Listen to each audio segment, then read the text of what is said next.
Let us see the mind map of numbers.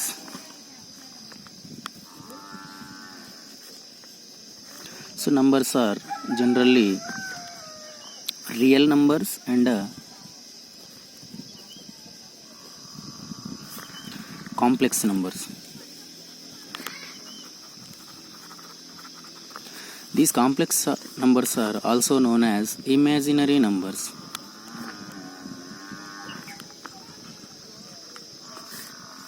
So, in this class we discuss about real numbers.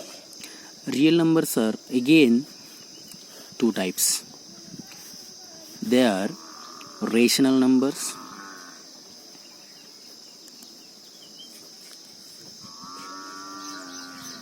and irrational numbers.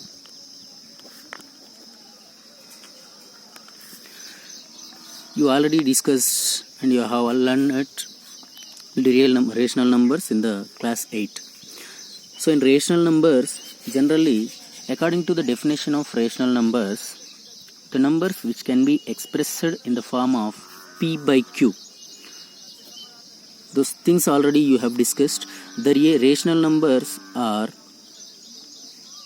superset of integers. In the integers only we have whole numbers. In that whole numbers we have natural numbers.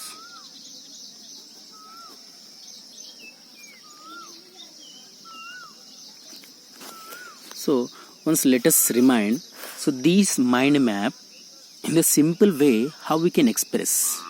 That means let us take a circle as a natural number.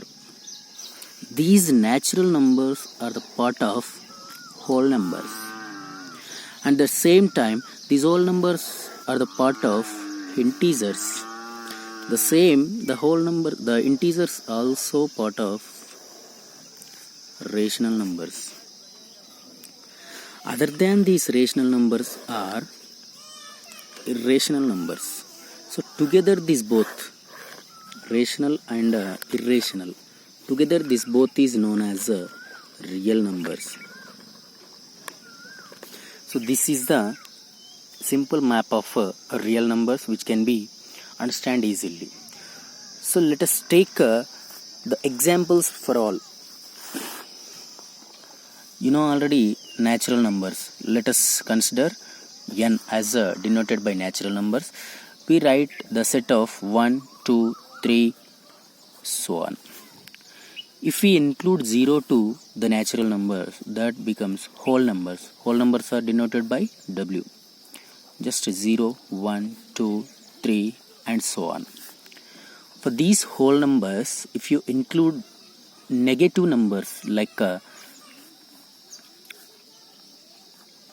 minus infinity, that means minus 3, minus 2, minus 1, 0, 1, 2, 3, so on, are denoted by integers. You have already learnt in the previous classes like 6th class.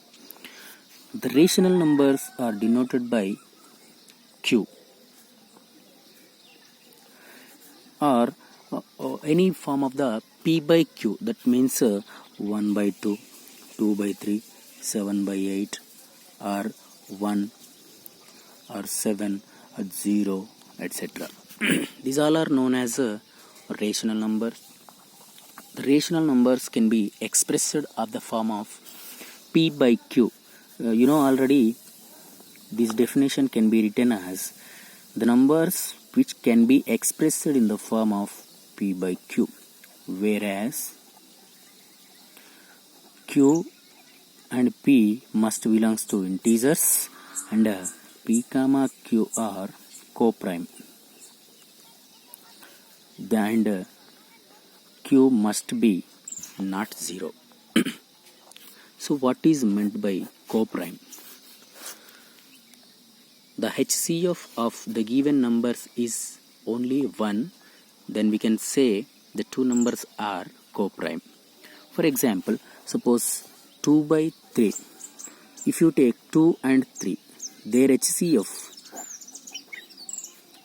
is only 1. then 2, 3 are known as coprime.